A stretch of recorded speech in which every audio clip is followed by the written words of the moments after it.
What's up, guys? Okay, stop yelling. I'm sorry. I'm sorry. I know it's been way past 3, 4 days. Shanti, where have you been? You've been gone for mad long. You been. Okay, guys, hold on. Wait before you start yelling. Let me just say it real quick. Yes, I'm back. Hello, nice to see you again. And yeah, so this is what kind of happened. Like my brother from Texas, he like kind of like randomly showed up without like me. My mom knew, but it was like supposed to be like a surprise for the family.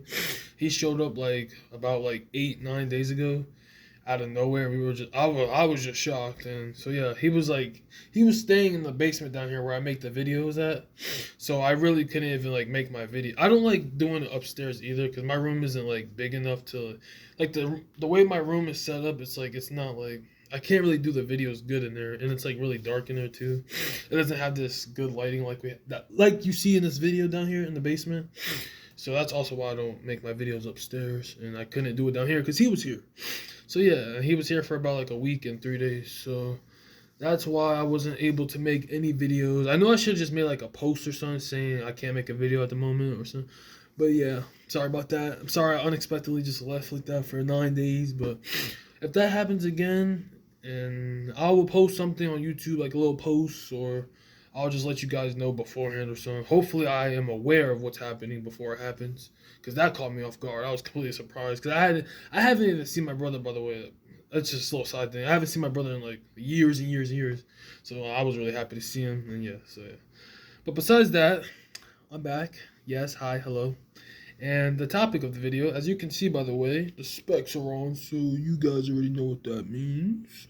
It's a Bible reading. We haven't done one of these in a while, so yeah, I just decided to come back with a Bible reading.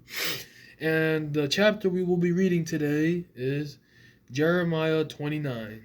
All of Jeremiah 29. I love this chapter so much. There's specifically like two scriptures in this chapter that they stick really close to me, and they really give me like faith, and like it really makes me optimistic for the future, and I just really hold on to these close to my heart, and I hope you can too when I read it. I'll let you guys know when I get to it, but I'm not gonna waste any more time because I already see it's out 3 minutes almost. And yeah, let's just get right to it. So get your popcorn, your snacks, whatever you want to get, and just get nice cozy wherever you are, or on the couch, on your bed. If you're at work, maybe listening to this, and just whatever. Just here we go. So yeah, Jeremiah 29, and here we go. These are the words of the letter that Jeremiah the prophet sent from Jerusalem to the rest of the elders among the exiled people. Oh yeah, by the way, this chapter it's about like the Israelites when they got exiled from Jerusalem and they were being sent to Babylon because King Nebuchadnezzar he invaded Jerusalem and took them into exile after like the last king was ruling in Israel. I forgot his name. It starts with a J. If you guys know, let me know in the comments. I'm gonna just probably look it up. But yeah, they got pretty much exiled and got sent to Babylon. And a lot of them were in distress and stuff. So, and then Jeremiah the prophet, he wrote like a letter to them from what Jehovah God was telling them to comfort them, pretty much. I'm gonna get back into it now. Sorry about that. I'm gonna just restart. These are the words of the letter that Jeremiah the prophet sent from Jerusalem to the rest of the elders among the exiled people, the priests, the prophets, and all the people whom Nebuchadnezzar had taken into exile from Jerusalem to Babylon. After King Jecon, I think it is right here, yeah, Jean Cahon, I cannot say this name, sorry. Jeconin, the queen mother, the court officials, the princes of Judah and Jerusalem, and the craftsmen and the metal workers had gone out of Jerusalem. He sent the letter by the hand of Elijah, the son of Shaphan, and Gemariah, the son of Hilkiah, whom King Zedekiah of Judah sent to Babylon to King Nebuchadnezzar of Babylon. That was a lot, sorry. It said, "This is what Jehovah of armies, the God of Israel, says to all the exiled people whom I have caused to go into exile from Jerusalem to Babylon.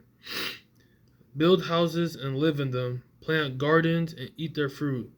Take wives and have sons and daughters. Take wives for your sons and give your daughters into marriage, so that they too may have sons and daughters. Become many there and do not decrease, and seek the peace of the city to which I have exiled you, and pray in its behalf to Jehovah, for in its peace you will have peace. For this is what Jehovah of armies, the God of Israel, says. Do not let your prophets and your diviners who are among you deceive you, and do not listen to the dreams they are dreaming, for they are prophesying lies to you in my name. I have not sent them, declares Jehovah. For this is what Jehovah says. When 70 years at Babylon are fulfilled, I will turn my attention to you, and I will make good my promise by bringing you by bringing you back to this place. And here it is right here. Listen up. My favorite scriptures right here in Jeremiah 29. For I well know the thoughts that I am thinking towards you, declares Jehovah, thoughts of peace and not of calamity, to give you a future and a hope. And then it says, and you will call me and come and pray to me, and I will listen to you. You will seek me and find me, for you will search for me with all your heart. And I will let you find me, declares Jehovah. And I will gather your captives and collect you together out of all the nations and places to which I have dispersed you, declares Jehovah. And I will bring you back to the place from which I caused you to go into exile. But you have said, Jehovah has raised up prophets for us in Babylon. For this is what Jehovah says to the king sitting on the throne of David, and to all the people dwelling in the city, your brothers who have not gone with you into exile. This is what Jehovah of armies says. Here I am sending against them the sword, the famine, and the pestilence, and I will make them like rotten figs that are so bad they cannot be eaten. And I will pursue them with the sword, with famine, and with pestilence, and I will make them an object of horror to all the kingdoms of the earth, and a curse and an object of astonishment, something to whistle at, and a reproach among all the nations to which I dispersed them, because they have not listened to my words that I have sent to them with my servants the prophets, declares Jehovah, sending them again and again. But you have not listened, declared Jehovah.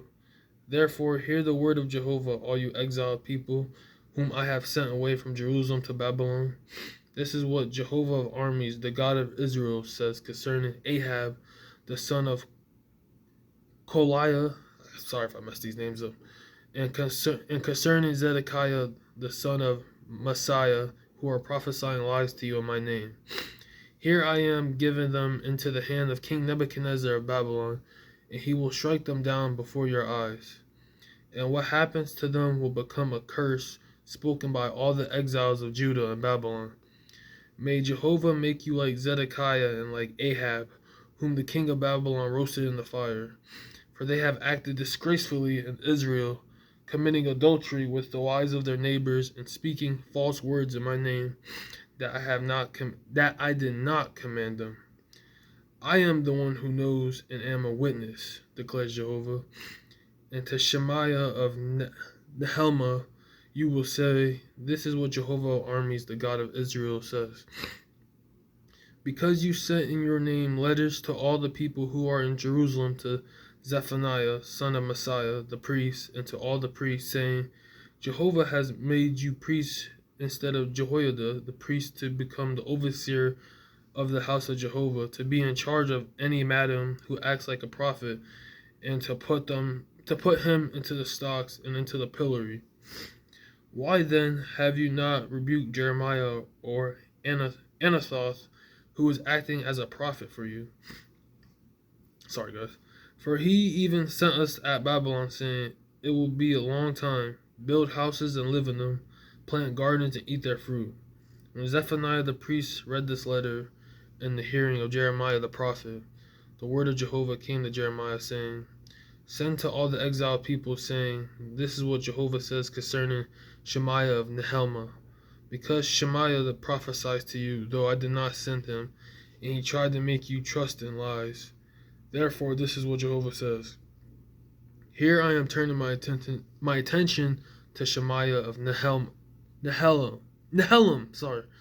and his descendants. Not one man of his will survive among this people, and he will not see the good that I will do for my people, declared Jehovah. for he has urged rebellion against Jehovah. Sorry about that, guys. I butchered a lot of those names in the Bible, in that chapter. Because a lot of them are kind of like this small, too. I have like these good glasses, but it's still kind of hard to see it. So, yeah. But that was the end of Jeremiah 29. It's a pretty long one. That was about, what, like 5, 6, 7 minutes.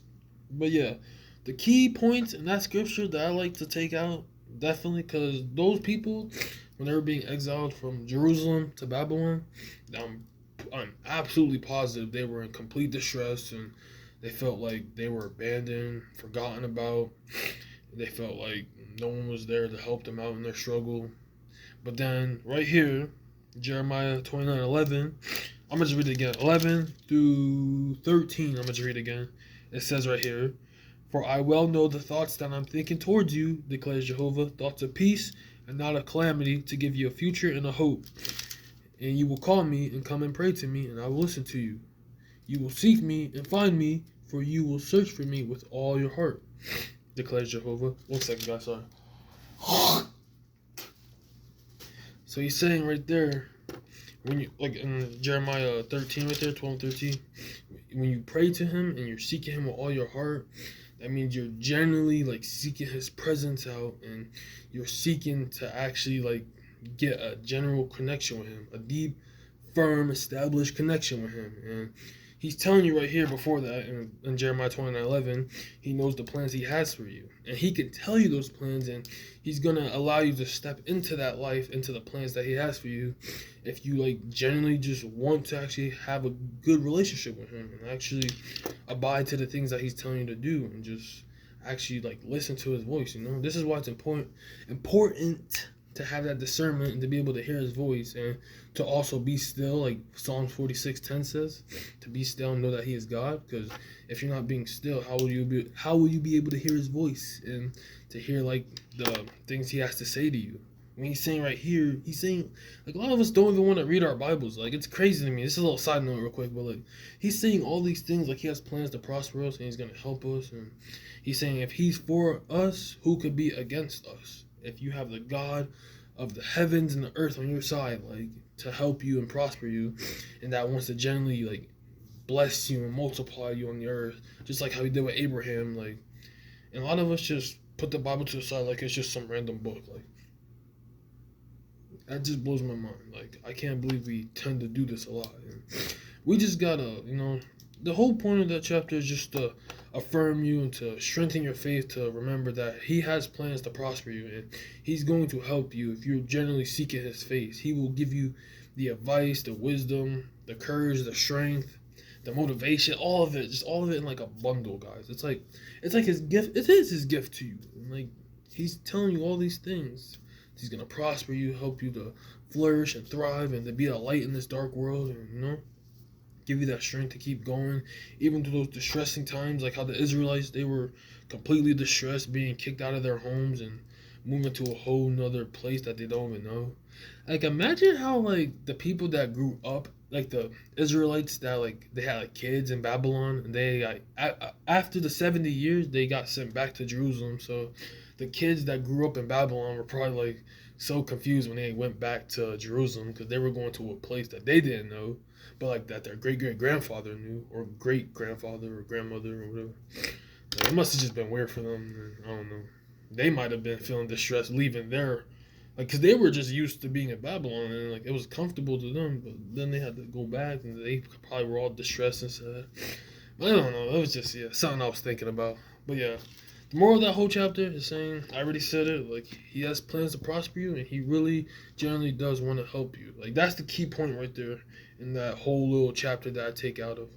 Like, he's really gonna help us. He's gonna give these. He has these amazing, wonderful, numerous plans to prosper us and help us to push forward and give us that strength we need just to like walk in his will, so that we can eventually just see these things start to flourish in our lives. Just like Isaiah 43, I think it's 19 says, like, I'm doing something new now, even now it's springing up, do you not perceive it? Something like that. Like, he's doing this new thing in your life, and it's going to come to fruition. These plans that he has to prosper you, not to harm you. And all it's about is just to fully trust him. Complete, utter trust. But besides that, I'm gonna end it here now because it's already at 15 minutes. So I love you all. Take care of your friends, your family, your loved ones, your pets, and I will definitely make another video in about 3 or 4 days. I'm sorry again about that whole 9-10 day thing. I was gone. I didn't tell you guys. I should have said something, like a post or something. But yeah, I'm here now. I'm back, and yeah. So as always,